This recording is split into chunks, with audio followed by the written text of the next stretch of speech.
స్థానికులకు శ్రీ వెంకటేశ్వర స్వామివారి దర్శనం పునరుద్ధరిస్తూ టీటీడీ పాలక మండలి తీర్మానం చేయడం పట్ల ఎమ్మెల్యే ఆరణి శ్రీనివాసులు హర్షం వ్యక్తం చేశారు.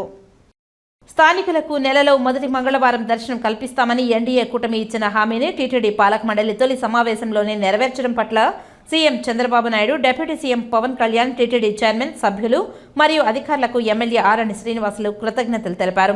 గత ప్రభుత్వం శ్రీవారి దర్శనం టికెట్లను అమ్ముకోవడానికి స్థానికుల దర్శన భాగ్యాన్ని రద్దు చేసిందని ఆయన ఆరోపించారు.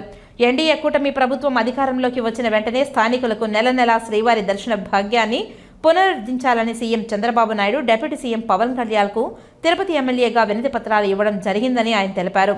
టీటీడీ పాలక మండలి తొలి సమావేశంలోనే ఆ వినతి అమలుకు నిర్ణయం తీసుకోవడం పట్ల తిరుపతి ప్రజల తరఫున వీరందరికీ మరొకసారి కృతజ్ఞతలు తెలుపుతున్నట్లు ఆయన తెలిపారు. కాగా 2019లో ముఖ్యమంత్రి హోదాలో చంద్రబాబు నాయుడు గరుడ వారధికి అలిపిరి వద్ద భూమి పూజ నిర్వహించారని ఎమ్మెల్యే ఆరణి శ్రీనివాసులు తెలిపారు. అయితే గత ప్రభుత్వం నియంతృత్వ పోకడలతో ఫ్లైఓవర్ పేరు మార్చిందని ఆయన విమర్శించారు.